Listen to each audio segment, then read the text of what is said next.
What's going on, Bulls fans? During Christmas, a subscriber left me this message. Well, guess what?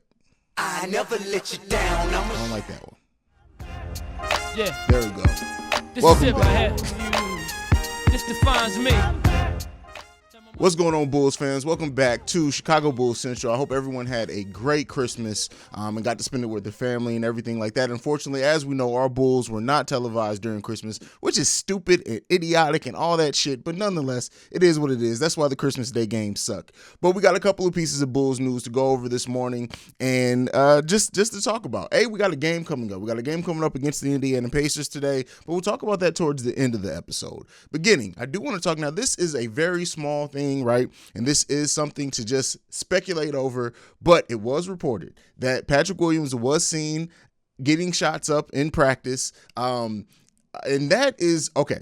For anyone who's been on our live streams, they will know and they will tell you that we've been speculating as we have conversations that, maybe Patrick Williams is coming back sooner than we think. Maybe that's why the Bulls haven't seemed to be in a rush for the power forward situation. Maybe they're trying to just manage it until Patrick Williams can come back. Now, it's just taking shots. He was injured with his non-shooting hand, which does mean that, he should be able to get shots up. But the fact that we haven't got a report of that before, haven't got really anything with Patrick Williams since he went down with injury, there's that chance, right? There's that chance. I do choose to believe that Patrick Williams is going to be back before the end of the season. I know not a lot of people hold that as well. I know his timeline was always March, I think. So because of that, I do think we're going to get Patrick Williams back in this regular season. I also think we're getting back in the playoffs. How the Bulls decide to manage that time when he does come back, that's the part that's going to remain to see to me. I don't know if they're going to bring him back and throw him in there, kind of like they did Kobe White, give him 20 minutes a game initially, let him work himself back in the rhythm, or they're going to try to bring him along slowly and allow him to get himself back in the rhythm. It could really go either way. Let me know down below, what do you guys think? Do you think it's promising to hear that Kobe White was in practice getting up shots? Do you think he's going to be back before the end of the season? And if he does come back before the end of the season, do you think they should bring him along slowly? Or do you think if he's ready, they should just throw him back in the starting lineup or back to getting heavy minutes and just see how it goes? Let me know all that down below. Next thing on the list for today, AllStar Voting has officially begun. Zach LaVine and DeMar DeRozan both listed as guards, which I feel like there's a conspiracy theory there, right? Listen, I'm a conspiracy theorist from the top to the bottom. When you have two players that are the best scoring duo in the league and you list them both as guards in the All-Star ranking, to me that feels like the fix is in. Like personally, I just feel like something's up with that. DeMar DeRozan hasn't played, if he's been in the guard at all this season, it's always been him playing forward. This whole season, he's played forward. I'm sure there's been some lineups or some stretches where he's played some guard, but just considering how our lineups go, hell, we have guards. We have like 3 guards out there all the time, technically. So I do feel like there's something up, but without not getting off the conspiracy theory, we'll talk about that on a live stream or not. But get your votes in. We need to have 2 representatives of the Chicago Bulls in that All-Star game this season, because they deserve it. Zach LaVine and DeMar DeRozan both also in MVP voting. They deserve it. They deserve to be in All-Star voting. They deserve to be All-Star starters, and I trust that it's going to happen for both of them this year, but we need to make sure that happens by going out and showing our vote and supporting our guys. Go and vote. Get DeMar DeRozan and Zach LaVine in that All-Star game this season. It's been so long. It hasn't been since Jimmy Butler and Paul Gasol that we've had 2 players in the All-Star game. We need to get that. We deserve it this season because of everything that's going on and how we've dealt with adversity, how we've continued to find ways to win, and how this team is continuing to evolve. Get our guys in the All-Star game. Now, let's talk about the game we have coming up tonight. Bulls basketball is back in what seems like forever. It's been such an extended break for the Chicago Bulls to not have their full complement of players out there. We're still going to be missing Derrick Jones Jr. and Alex Caruso, who are not coming this game. They're not coming back this game. And because of that, it is what it is. We have continued to have players step up when we need it. We do have the majority of our players back. We got Io back. We got Zach LaVine back.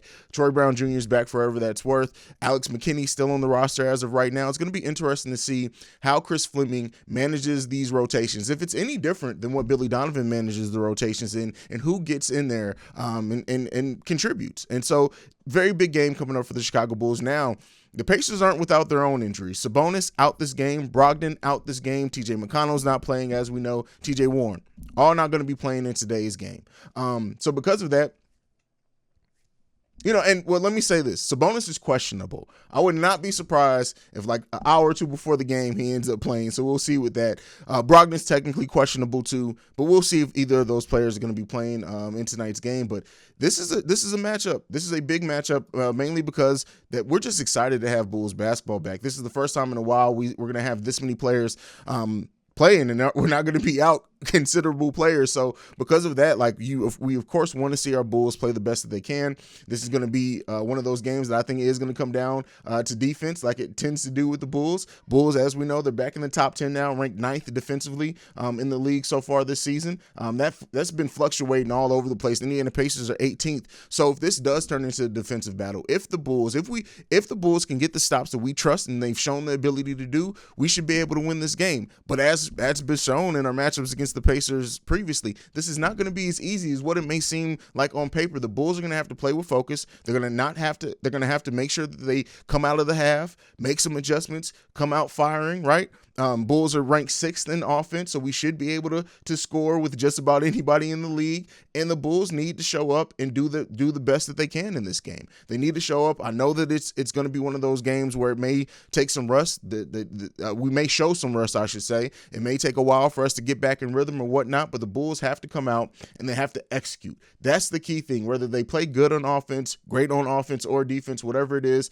the Bulls have to execute and execute very well. We have to knock down our shots. We have to get out in transition when the opportunity presents itself, and our players have to stay focused. We can't have lulls out there. We need to stop these down quarters in which we blow big leads. If the Bulls get out to a big lead, which they can with the combination of offense and defense, then they need to hold on to that lead. That's the thing that I want to see in this second part of the season, is the Bulls holding on to big leads down the stretch. That is going to be important for a playoff push. That's going to be important for everything. This team, where they've shown that they can play with anybody, where they've shown they can score, where they've shown that they can defend, all of that stuff is great. But the Bulls need to show that they can hold on to leads and not give away these big runs in games that we should be able to go in the fourth quarter with a considerable lead with. Those are the things I'm going to be looking out for, as well as if the zone's thrown towards us. Haven't seen a lot of the zone lately because of how differently we've had to play with our lineups and the breaks and everything. The Bulls need to show that they can shoot themselves out of the zone or beat the zone in whatever way that they can, because as the season continues, as we get closer to the playoffs and everything happens, if the Bulls don't have an answer to that zone, it's going to get ugly in the playoffs. And that's really what I like to focus on and what this team can or can't do in the playoffs. So that's my thoughts. That's what I wanted to give you guys so far this week. Let me know what your thoughts of everything down below. How do you think the Bulls are going to do this game? I will have a halftime hangout and a live stream after the game tonight, so make sure you guys show up for that. I appreciate you guys so much. Like I like to say and end every episode on, I love you guys. Go Bulls. Peace. This has been a presentation of the Break Media.